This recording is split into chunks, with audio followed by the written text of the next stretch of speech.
because that eliminates all this anti-Semitic crap from the materials and rescues people from the oblivion into which they were purposefully cast. Now I'll show you how it works. Look at 2 Corinthians. I think I'm talking about serious stuff here. I may not be in your view, but that's what I think is serious stuff. That's the only thing I can do in my life. You can do other things. But look at 2 Corinthians. I can point your way, and this book points you the way. One of the beauties, I think, is that we're not against Christianity because we love James. And no Christian can accuse us of being anti-Christian because we love authentic Christianity. We just don't like false Christianity. And James is the way out. James is the key to the whole equation because they wrote him out and they overwrote him. Remember in 2 Corinthians, Paul is saying he doesn't lie again. And he then goes on to say, you obviously realize I don't like Paul much. He's saying that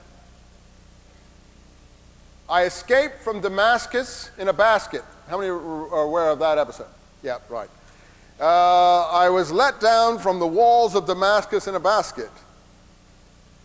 And those of you who know even the littlest part of Scripture know that that's in the book of Acts too. But Paul says,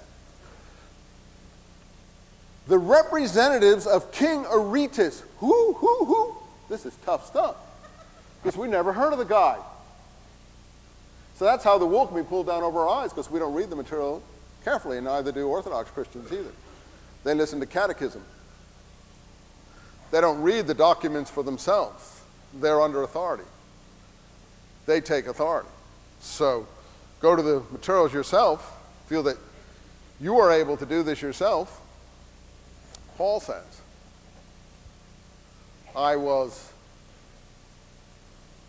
the representatives of King Aretas. Who's he? The Arab king of Petra. How many know where Petra is? Well, here's the Dead Sea. Here's Qumran. Here's Jerusalem up here.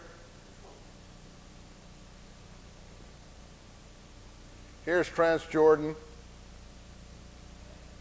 where John the Baptist was supposed to have been teaching, and down here is Petra. It's called Arabia Petra. If you saw Indiana Jones and the Last Crusade, it was filmed in Petra. How many saw that movie? Well, you've all seen that. Oh, good. That was, you know, those rock temples and things where the Crusader falls into dust? That's filmed in Petra. So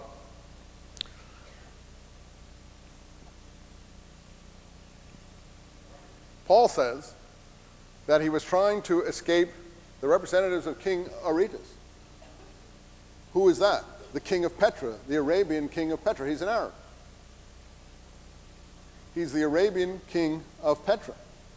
Paul says, I was trying to escape him, and I was let down from Damascus in a basket.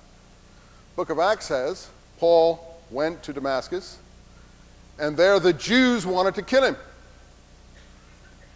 So in order to escape the Jews, he was let down from the walls of Damascus in a basket. Well, which is it? You tell me. Which one's got the Tony? Where's the false coin from true? Well, you can think about it. Oh, I know the answer. I know the answer. He escaped down the walls from Damascus twice. Once from the Jews who wanted to kill him, and once from the representatives of King Aretas. No, it won't wash. It's one or the other.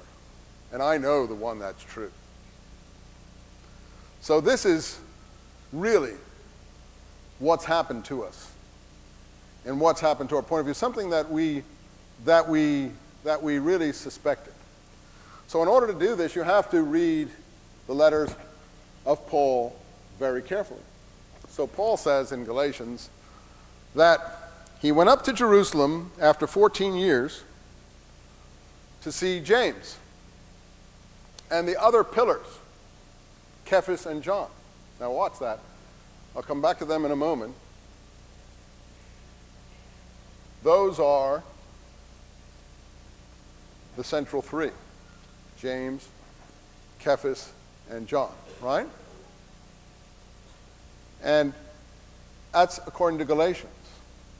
But it's not James, the brother of John, it's James, the brother of Jesus, as Paul has already told us. He says, for fear of the course that I had adopted or was going to adopt would not be allowed. That is, for fear that the gospel as I teach it to the Gentiles would not be allowed by these leaders of the early church, these pillars as he called them, and then he makes a snide aside. Not that their importance means anything to me, because Christ has no favorites. He's the kind of person you really want in the movement, who actually takes his marching orders without grumbling. He hates the leadership of the early church. He says it over and over again in Galatians, and he says it over and over again in 2 Corinthians. He says, who are these people? These servants of righteousness. By the way, the Dead Sea Scrolls call themselves servants of righteousness. These, he says, Hebrews are they? So am I. He says, super apostles they are, arch apostles. These are the super apostles. They go around making believe they're servants of righteousness when in fact they're servants of the devil.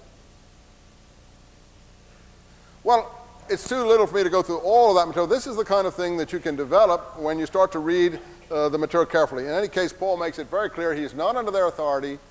He doesn't agree with them. Now, the pseudo-Clementines tell us that nobody could be an apostle or a teacher without written credentials from James, the brother of my Lord, the leader of the early church. And Paul doesn't have these credentials, as it turns out. And in 2 Corinthians, the letter I was just telling you about, he goes on about these written credentials. He says, what do I care about written credentials? These people write their own recommendations. You are my credential. Paul's a great poet, and I have to give him that. He really is a great poet.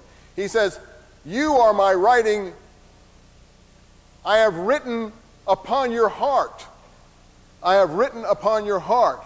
You are my message to them. You are my writing upon the heart. It's very poetic, and it's quite beautiful. And often Paul wins the day because of his poeticism.